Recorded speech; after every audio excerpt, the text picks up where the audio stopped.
Jon Jones reveals who the real GOAT is. Do you think Jon got it right? My top 5 list, I would say myself, Anderson Silva.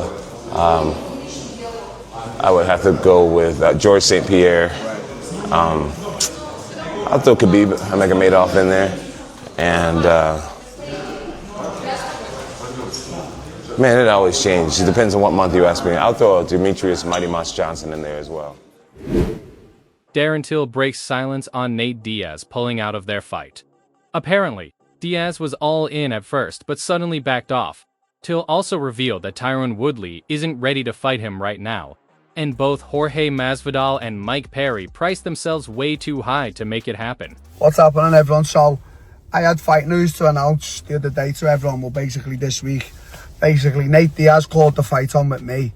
He wanted to fight me on the 2nd of August. He called the weight, he called everything on, and obviously I accepted. I got straight into camp on Monday. Now he's pulled out of the fight. Carl Froch said on his YouTube channel about 2 weeks ago, that he only needs 4 weeks training to fight me, but now he's saying he only wants to fight me next year. He'll only be ready next year. Tyron Woodley said he'd be interested, but not right now, even though he beat me in the UFC. Masvidal said he's not interested. In fact, Masvidal's priced himself out. Mike Perry's priced himself out, even though Mike Perry offered me 350 grand to fight on his promotion. Mike Perry's priced himself out by 5 times that. So, like, I'm basically ready to go in August now against any one of yous, but yous are all giving out excuses, this, that, even though 2 of yous have beat me. And, like, Nate Diaz is the one that called the fight on with me. Jon Jones just said he's open to fighting Tom Aspinall, but not in the UFC. Instead, he wants that fight to happen under dirty boxing. What do you think about DC saying he would have already fought Tom? I don't think much about it, but I really do want to fight Tom Aspinall. I just want to meet him here at Dirty Boxing. So he has to come to a Dirty Boxing event for him to get the fight? No, we'll fight here at Dirty Boxing. You'll fight at Dirty Boxing. I like that. All right, Jon.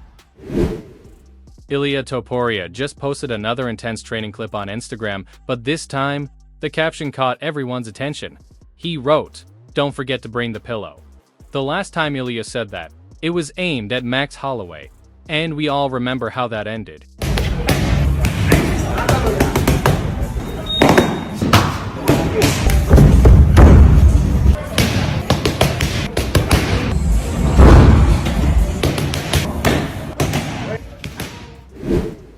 Justin Gaethje just gave Islam Makhachev the most backhanded compliment yet, while talking about his dream supercard featuring a 4-way deathmatch as the main event. Gaethje couldn't resist slipping in a subtle dig at the lightweight champ.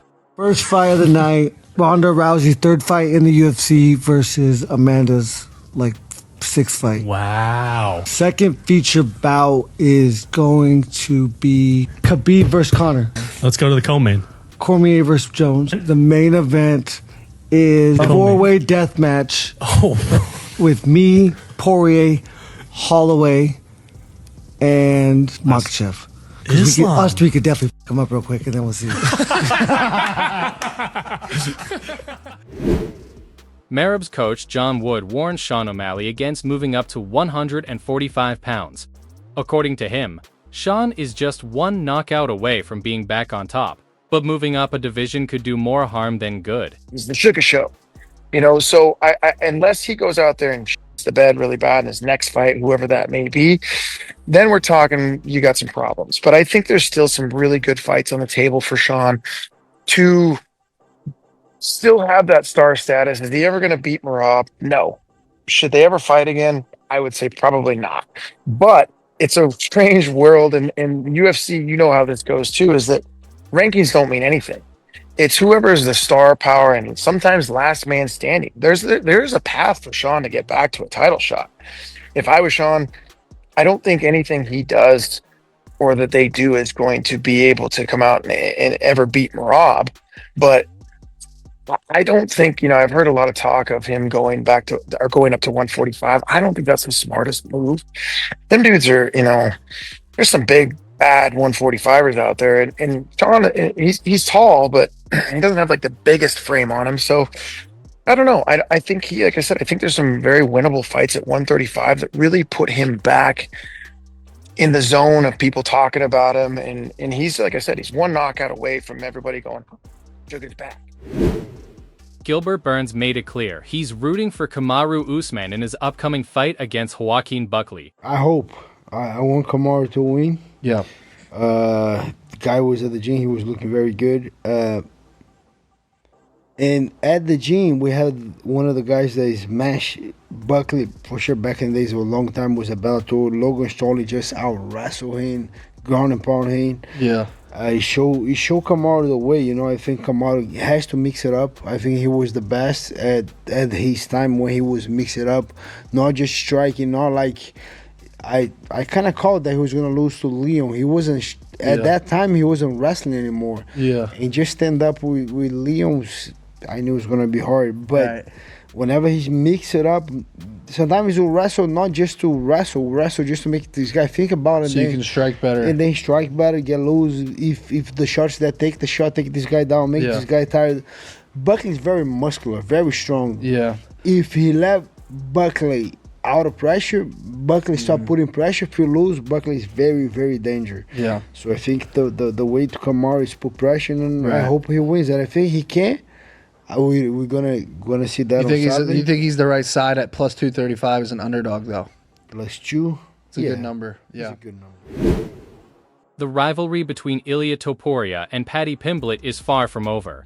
In a recent interview with ESPN Deportes, Topuria didn't hold back when talking about a potential fight with Pimblett. Él es otro hipócrita, yo te lo digo. Yo recuerdo una vez compartimos una rueda de prensa y él me dijo una cosa que era: mira, yo estoy peleando en el main card, tú estás peleando en los preliminares, tipo una bobada así. Y yo ahora me pregunto, yo tengo 2 cinturones, ¿tú dónde estás? ¿Sabes? ¿Quién es Paddy Pimblett ahora mismo?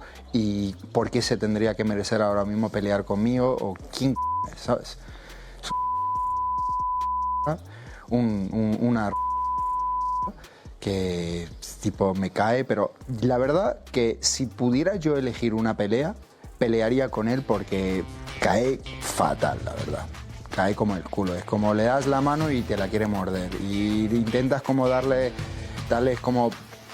Una vez de lo que dijo, él pidió perdón. Después salió en todos los medios en Georgia pidiendo perdón, como que no era lo que se refería, etcétera, etcétera, etcétera. Y aún después de eso, siguió hablando un montón de... Entonces... Y a mí me encantaría regalarle ese combate a todos los fanáticos porque desde hace mucho tiempo yo creo que dentro de la UFC no se ve una pelea de verdad. That's it for this MMA update. Thanks for watching. If you enjoyed the video, don't forget to drop a like, subscribe, and hit the bell so you never miss the latest MMA news. Let us know below what you think about John calling out Tom for dirty boxing match.